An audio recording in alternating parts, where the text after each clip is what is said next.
Joshua chapter 10 is our chapter for this week. So if you'd make your way over there, we'll talk a little bit about what you're going to be encountering in the Bible reading this week.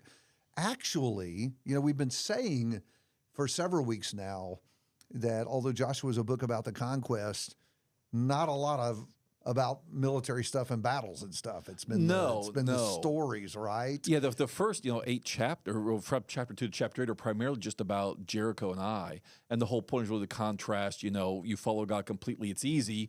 Yeah. Rahab and Achan; those are big stories that take up a lot of attention. And if there's sin in the camp, it'll go badly quickly. Right. I mean, that's so the bulk of what's the story is just focusing on. Follow God, that's easy. Don't disobey God, and it's hard. Because what's interesting, too, is didn't you have that Gibeonite episode in which they didn't inquire of the Lord? But chapter 10's the first time they go back into battle again. Yes. Since Ai. And it's nothing but battles. Yeah. This is their big sweep through the South. Yeah. So we'll throw our map back up that we used a few weeks ago, so you can kind of take a look at what we'll call this the Southern Campaign. How about that? Because they start with Jericho and Ai, and they move from east to west, and now they're going to end up. Their hand is kind of forced on this, right? Yeah, because now they're Gibeonites are technically their responsibility, right? But all of that is going to pull them down to the south because there's going to be a Southern alliance of kings, which evidently is the new way of handling this. City by city's not working. We'll gang up on them, and see if we can defeat Israel that way. And so, as they take on this alliance, they just wind up working their way down south and conquering this southern region. Sort of going, it's kind of like the Pacific War, World War II, kind of hopping from island to island. Island hopping. We're hopping back from city to city. So anyway, and that's really. In terms of what's in the chapter, it's just the story of that, the story of the enemies conspiring and coming up together against Gibeon and Israel intervening, and then all of these battles with all of these cities that followed. Yeah, though of course a big part of the story is again if we spent so much time on Jericho and Ai to emphasize how easy it is, how God handles all the hard stuff if they obey Him and do it His way. Versus when they sit in the camp, Ai happens, death happens, failure happens. Now that they're going back into battle for the first time, we usually focus on, the sun standing still part of the story. But the truth of the matter is, it's God's hand all over this. It's God throwing them into chaos. It's God throwing stones that kill them. Just all this miraculous, work of God just making short work of, again, to your point, here you have this much larger allied force, coming after them. And yet God is just, they're not really doing, in a sense, it's really not about what they're doing to combat this or better tactics or better armament. God's just dealing with it. It's not a big deal. It's almost like you march around the walls and they fall down. Yeah, that's the whole thing. Yeah, there's just a number that we focus on the big one, the sun standing still part. But if you read this, it's God's fingers are all over this. Yeah, let's make a point. You bring up the sun standing still, and that's one of those places where Bible critics are really going to double down and say what an absurd notion. Sure. And just a quick word about that.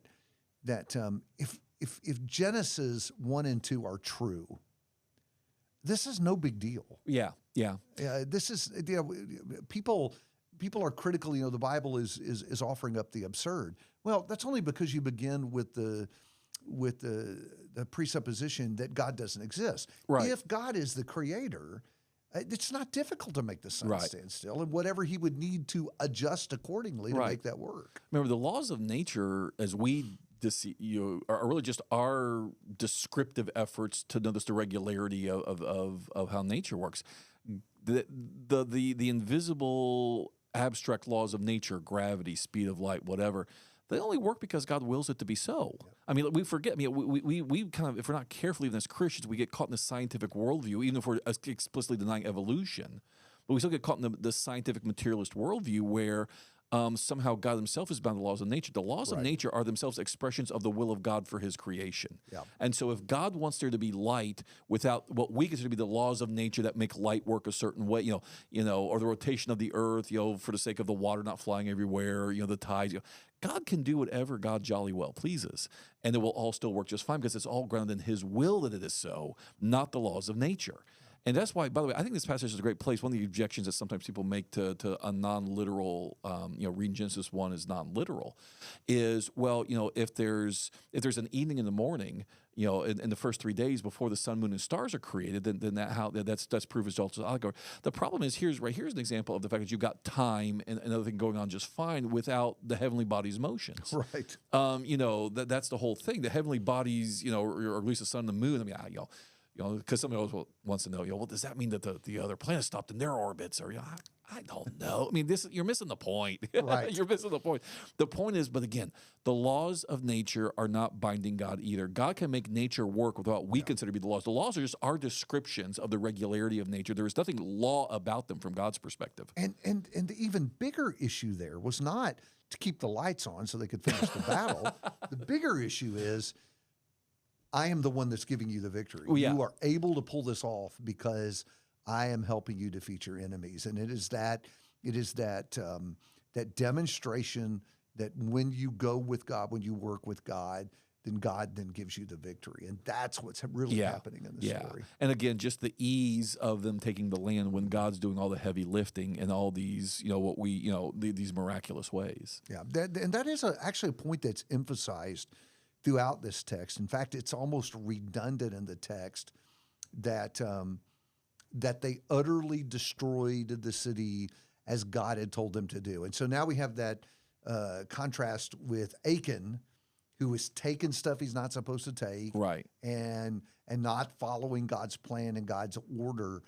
There almost just seems to be this redundant emphasis. This time, they did what God told them to do, and things went according to plan. Things worked out right, as they would want them to work out. That's right. Yeah, no, that's exactly right. So we probably should comment again, because I think people get real hung up about this too, about the fact that that they're utterly destroying cities. Yeah. And I don't see how you get around that this means they are killing men, women, and children. They're completely annihilating the nation. Right. Well, and even verse 28 again, Joshua devoted to destruction, that Haram principle we've been talking about. You keep bringing that up. Say something about that Haram principle. Yeah, well, that just God decides they're all dedicated to him, dedicated either for destruction but it belongs to him. It's not your choice. I'm making the call on this.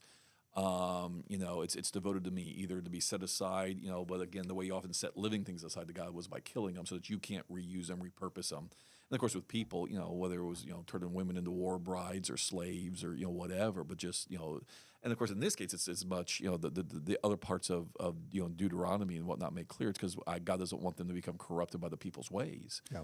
What do we say about this? Well, several things. Number one, God's the definition of justice, not us. So if it goes against our sense of justice, we need to reboot our sense of justice. The only reason we have a sense we're gonna figure out where we get the sense of justice. Well, that's literally about to say that the problem, that's the irony of trying to judge God's justice is the only reason we have a sense of justice, unlike all the other animals, is because we bear the divine nature, which means we have to calibrate ourselves by, just like with love, just like with so many other virtues, there's the world's perversions and counterfeits that we often mistake for. No, we need to calibrate these virtues, love, justice, whatever, by God's standards, not by the world's standards. That's number one. Number two is the fact that life and death belong to God. We forget we didn't give life, and so we have no right to life as we see it. That life and death are in the hand of God. And so, again, when life itself is a gift, you didn't create yourself, you don't own yourself. We forget that. We got that angle. And then there's just, the single fact that, sin brings death. And these are collectively a sinful people. And the collective angle, which I think what troubles people maybe the most when they really stop and think about it, is, this goes against the American sense of individualistic justice. We don't punish people for the sins of the group they happen to be a part of. We judge people for their own crimes. But in the Bible, you can be personally innocent, but but part of a group that is guilty and suffered the group's Happens consequences. all the time. It happens to Israel in Scripture. Well, ironically, I mean, and again, there are people who, and it's interesting, somebody who could throw shade at God or raise questions to God about this is Daniel. Right? Because, in one sense, a guy who there's nothing negative about him, yet he's in exile. He spends decades in exile. His life is risked in exile. He's punished for serving God, thrown to the lions in exile. And yet he never questions God. In fact, if anything, ironically, in Daniel chapter 9, Daniel actually confesses on behalf of his nation their sins, Right. because he recognizes that he's part of a sinful group and that God's judgment rightly falls on the group of which he is a part. So it's interesting. Other righteous people in the Bible, this is a uniquely modern mind problem. The other piece I would add to that is that it is a vastly different thing for God to bring this kind of a judgment and for men Yeah, as an act of we get to decide these things. conquest or vengeance to go utterly wipe out a nation of people. And I say that in part because God knows the beginning from the end. God knows all things. And the presupposition that people who are critical of God in this case bring to the table is that there may not be a very good reason for why God is doing it this way. And that's the difference in all of it. He is God. He sees what we don't see. Right. And if we were inside his mind, how different all of that would look. So there's kind of a human arrogance to to use the Old Testament prophets figure, it's the potter telling the clay telling the potter what to do. Yeah. We've got this completely backwards. Yeah. And so it's we're talking about what God does. And that's not like talking about what man does. It's a completely different thing. Right. Well said. So something to ponder, a difficult question, I think, when you're reading through this text. But this week, work your way through the battles and take note of how when the people work with God as he's told them to do, that things work out and the plan comes together. Great time to talk to your children about how their own lives need to be with God and working his plan.